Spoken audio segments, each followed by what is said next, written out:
こんにちは、高弘です。今日はこの写真をこうします。写真にいくつかテクスチャを重ねて絵画風に写真をアートとして楽しんでみます。まずはここからスタートです。いつものように編集プロセスを一つ一つ細かく説明してもいいのですが、そこを知りたいという人はあまり多くないと思うので、概要だけを簡単に説明していきましょう。まずこのオリジナル画像にモーションブラーを加えます。これをこう雨の雰囲気とマッチしたエフェクトになっています。この作業は以前 Photoshop モーションブラーを使って表現してみようの回で説明したので、今回は省きます。次からはいよいよテクスチャを重ねていく作業です。僕は普段からこういった無料のテクスチャ画像を PC 内にストックしています。Lightroom や Photoshop を使っている人なら Adobe ストックからたくさんの画像が無料で利用できるはずです。今回はこれを使って雨を作ります。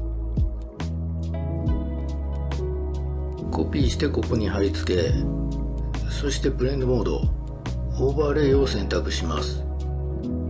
そしてフィルターのぼかし移動でモーションブラーに変換すると、ほら、わかりますかね。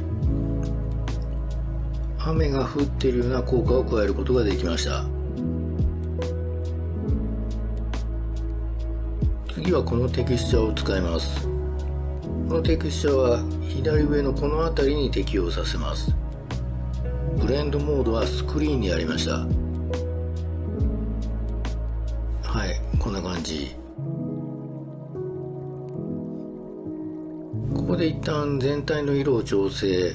Photoshop のプリセットの中にあるティール&オレンジを選択し、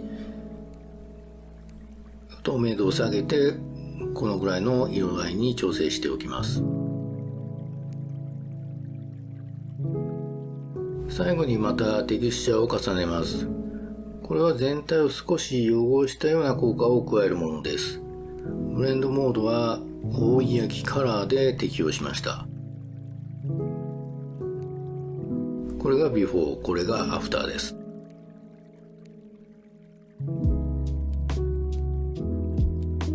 出来上がりがこうなります。どうでしょうか。絵画風に編集することでより写真に雰囲気が出たかなと思います。この方法は自分の中でまだまだ試行錯誤の段階です。どの写真にどのテクスチャが合うか、ブレンドモードはどうするか、いくつか試してみて相性の良いものを組み合わせるようにしています。興味がある人はコメント欄でご質問ください。まずは Adobe ストックから適当なテクスチャをダウンロードしてみることをお勧めします。そして自分の写真にそのテクスチャを上から重ねてみてください。テクスチャを上から重ねるだけでこんな風に写真が変わるんだとびっくりすると思います。そして何度かやっているとコツが分かってきます。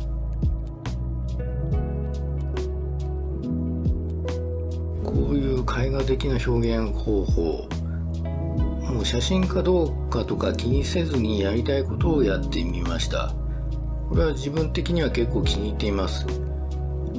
自分の欲求とよくよく向き合って考えてみたことがあるんですが、そこで出た結論は、最終的に僕は写真を撮ることが目的ではなく、アート的な何かを表現したいということが自分の中の一番根幹にあるものだと気づきました。これを見ている人の中でこういった表現スタイルに興味があって、でもなんとなく写真の枠からはみ出すのが怖いなと思っている人がいるなら、ぜひ勇気を出してやってみてください。大丈夫です。僕が保証します。それは悪いことではありません。やりたいと思ったら人がどう思うか気にせずにやってみるのがいいです。ただ自己満足で終わるのは良くないです。アートの素養のある人の意見には耳を傾けるという謙虚さも少し持ち合わせておくのがいいでしょう。常に新しいことに挑戦していく気持ちを忘れずに、この動画が何かのきっかけになれば幸いです。それではまた。